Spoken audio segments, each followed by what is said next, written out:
I'll be doing a second grade science lesson, and we'll be doing the explain of the 5 E's. Okay, so now that you guys are back from your explore, what did you guys get to do in your explore? We got like a bag and we had these objects and we separated them into 2 piles, and I think the piles were magnetic and non-magnetic. Magnetic and non-magnetic objects. Awesome. So these objects that we messed with in our exploration, they're everyday objects that we see all the time, right? We have a spoon, a bobby pin, and I know that we use a pencil every day here, right? Absolutely. So what did we decide about the spoon? Magnetic, yeah. Good job. It's magnetic. Perfect. What about the bobby pin? Magnetic. Magnetic. Sticking to it, right? What about the paperclip? Yes, it was. On my paper, I wrote it's not. Okay. So we need to go back and retest because one of our friends says that she got a different answer. So go ahead and grab the magnet. What happens to our paperclip? Oh man. It's magnetic. It's magnetic. It gets drawn in. It's attracted to the magnet, so it's magnetic. Awesome. Good job. All right. What about the 2 coins? What did we decide on the 2 coins? They weren't. Well, I put that they weren't too, but I think we need to retest because they're metal, so I think they are. Okay. I like how Casey said that we need to retest because you can always retest in science. And so we're going to go back and retest these because she says that they're that they're metals.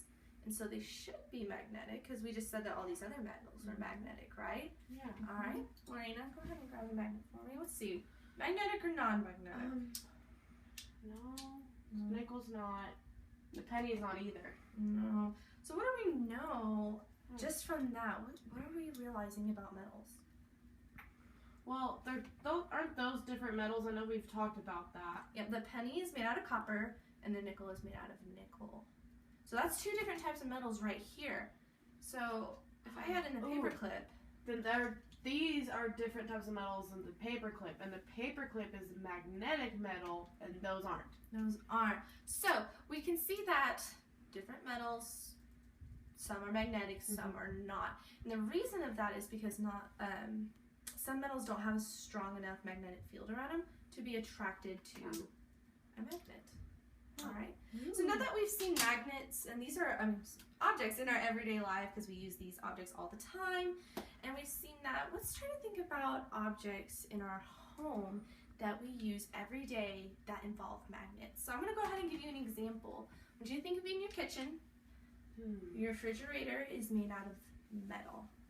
And so when you open that door, it kind of goes, right? Because it's hard to open. It's a little hard to open, and then when you go to close it, it kind of slams shut. I know I get in trouble for that. Yeah, it's slammed shut. So your magnet or your door is made out of metal and it has magnets. And that way, so the cold stays inside your refrigerator and your food doesn't spoil. So we're going to go ahead and write that up here.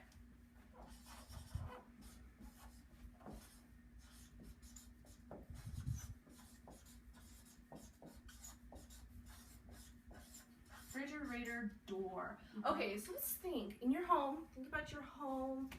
What are some things that you see in your home that we use magnets? Oh, my brother, he has these like toy trains, and in order to keep them like following each other in one straight line, they like have these magnets, and they like connect. The magnets connect all the trains and the cars.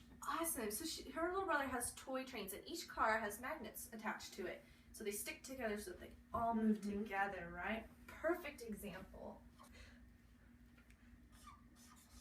Awesome, perfect. Okay, what's another example? So sometimes my mom lets me help cook in the kitchen, and she says that I can open the cans, and then whenever I do, the can goes like this onto the can opener, and it stays on there. So it looks like the can's kind of floating in air because the magnet attracts the metal on the can, and then it spins and opens the can. Perfect example.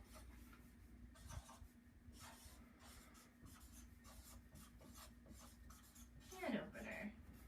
Alright, what's another example? I was noticing, I forgot, but when the paperclip, you got them from your desk, you do that every day, and they have the little holder, and they like all magnetize and like stick to it. Perfect example. That's something I use every day is my paperclip holder on my desk. And so it has a little circle in the magnet circle, and it holds all my paper clips, doesn't it? Perfect example. Paper clip holder.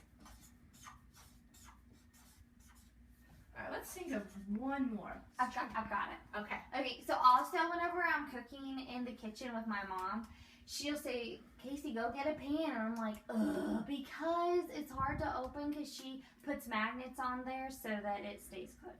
So your cabinet doors have magnets to keep the door closed. Yeah, that's because we have a dog.